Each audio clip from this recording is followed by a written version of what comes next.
Welcome back to my channel. তোমাদের সবাইকে আমার চ্যানেলে স্বাগতম। তো বন্ধুরা কেমন আছো? আশা করি তোমরা সকলে খুব ভালো আছো, আমিও ভালো আছি।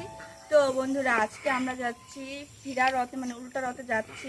তাই ভাবলাম যে ছোট্ট একটু ব্লগ করি আর তোমাদের সাথে শেয়ার করি। তো বন্ধুরা চলো আমার সাথে রথে। আমরা এখানে দাঁড়িয়ে আছি, আমার ননদ আসবে, তারপরে চলে এসছে।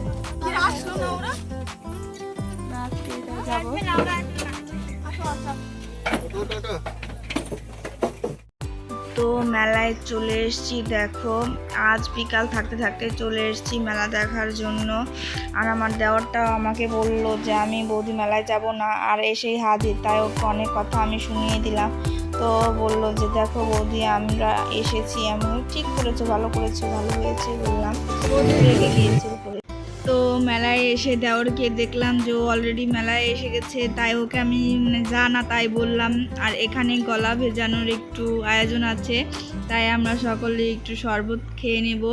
আর তোমাদের দাদাকে বলছি যে তুমি একটু খাও, তোমাদের দাদা বলো তুমি খাও, আমি পরে খাবো। তো আজকে আমি শাড়ি পরিনি, শাড়ি পরে আমার জানি কেমন লাগে, কমফোর্ট ফিল হয় না, যার কারণে আমি চুড়িদার পরে নিয়েছি। চুড়িদার পরলে আমার একটু কমফোর্ট ফিল হয়, একটু শান্তি লাগে। আর তোমরা হয়তো ভাবছো দিদিভাই আজকে শাড়ি পরেনি, যার জন্যই আজ আমি শাড়ি পরিনি। শাড়ি পরলে আমার খুব ভালো লাগে না। আমার সাধারণত আমি একটু সিম্পল থাকতেই পছন্দ করি। তোমরা হয়তো দেখেছো আমি বেশি সাজগোজ করি না, একটু সিঁদুর লিপস্টিক নিলেই আমার সাজ কমপ্লিট। আর শাড়িটা অতটা আমি ভালোবাসি না। বাবা মেয়ে একদম সেজেগুজে রেডি। তো আমি একটু ভিডিও করছি আমার মেয়ের আর আমার বরের। তো এখানে গান বাজছে আর বাবা আর মেয়ে মিলে নাচানাচি করছে। তো তোমাদের দাদা আমাকে বলছে যে একটু ভিডিও করো মেয়ের আর আমার নাচের। তো একটু ভিডিও করলে মানে যখনই ক্যামেরা ধরলাম তখনই আমার মেয়ে আর নাচে না। তো তোমাদের দাদা বললো দেখছো যখনই ক্যামেরা ধরলাম মেয়ে আর নাচে না। তার সুন্দর করে দুই বাপ বেটি একটু একটু নাচের চেষ্টা করলো আর নাচলো। এই মেয়েটা না খুব সুন্দর নাচ করছিল, আর আমি সামনে ক্যামেরা ধরাই আর মেয়েটা নাচছিল না, মানে আমার দিক তাকিয়ে আছে। এই দিদিটা কি করছে হয়তো ভাবছে আর মনে মনে বলছে। তো সবাই মিলে নাচটা দেখতেছিলাম। আর এখানে আমার ননদ পূজা তারপর ওরাই দেখতেছিল। তো বাইরে প্রচুর গরম।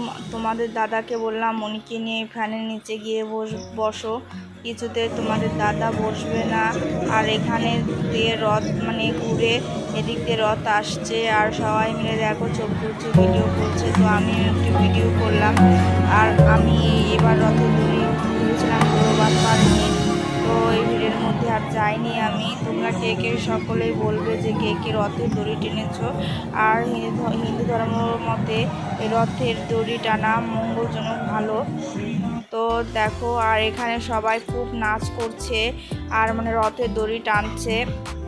তো অনেকেরই দেখে আমারও খুব ভালো লাগলো। তো আমি এক জায়গায় দাঁড়িয়ে সকলের নাচ দেখলাম। তো দেখো এখানে জগন্নাথ দেবের চলে এসেছে।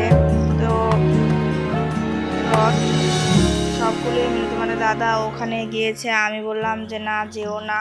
পরে তোমাদের দাদা বললো ফোনটা দাও আমি ভিডিও করে আনছি। তো তোমাদের দাদাই ভিডিও করেছে, আমি মনিকে নিয়ে বসে আছি। তোমাদের দাদাকে আমি বললাম যে প্রসাদ নিয়ে আসবে, তোমাদের দাদা বললো ঠিক আছে কাছে আসুক। আর এখানে পুলিশ অনেক কঠিন নিরাপত্তা দিচ্ছে, এগুলো আমার খুব ভালো লাগছে, যাতে ভিড়ভাট্টার মধ্যে কোনো অঘটন ঘটে না যায়।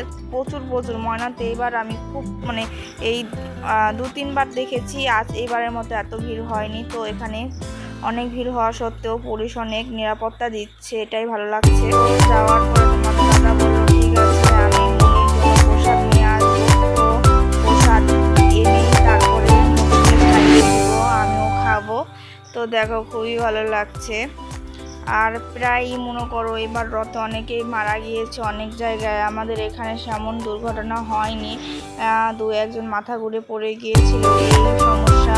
তো সকলেই মিলে খুব আনন্দ করছি।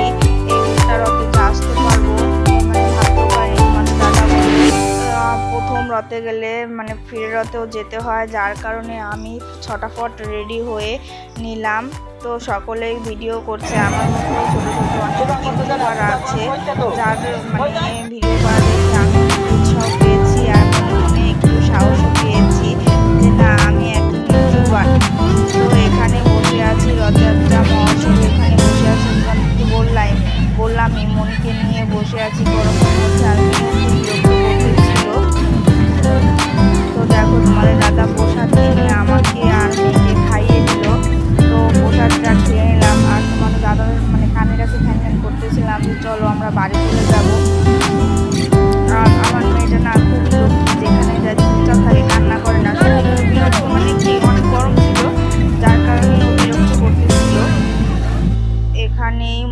সবাই দাঁড়িয়ে থেকে দেখো প্রসাদ নিচ্ছে।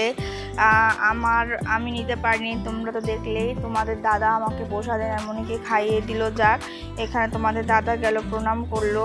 তারপরে তোমাদের দাদাকে বললাম যে ভালো করে একটু জগন্নাথ দেবের ঠাকুরের একটু ভালো করে ছবিটা তুলো।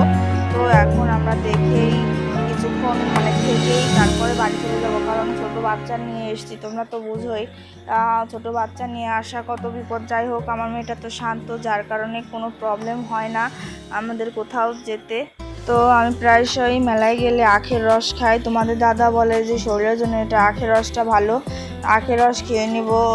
আর আখের রস আমি মেয়েকে একটু দিয়ে দিয়েছি। আর মেয়ে বাইরে আসলে কিছুই খেতে চায় না, একটু জল ফিডারে করে নিয়ে যায়, সেই জলটাই খায়, আর কিছুই খায় না। আর একটু বুকে দুধ খেলে খায়, না খেলে ওভাবেই থাকে। ওকে আমি সবসময় কোথাও যাওয়ার আগে খাইয়ে বের করি, কারণ ও রাস্তায় পথে ঘাটে কোনো কিছু খেতে চায় না, বুকে দুধও খেতে চায় না, যার কারণে ওকে খাইয়ে নিয়ে তারপরে আমি বাসা থেকে বেরোয়েছি। আর দেখো আমরা খেলাম। তো প্রায়শই মনে করো আখের রস তোমাদের দাদা আমাকে খাওয়ায়। মনি পেটে থাকাকালীন আমাকে প্রতিদিন মনে করো আখের রস এনে খাওয়াতো। তো আমার মেয়ের প্রথম মেলা, আর আমার মেয়েকে কিছু না কিনে দিলে কি হয় বলো? তাই মেয়েকে দেখো হাতের একটা ঘড়ির মতো ওটা কিনে দিলাম, আর মেয়ে কিন্তু খুবই খুশি হলো। তো বন্ধুরা, আমার এই ভিডিওটি তোমাদের যদি ভালো লেগে থাকে অবশ্যই লাইক কমেন্ট সাবস্ক্রাইব করে আমার পাশে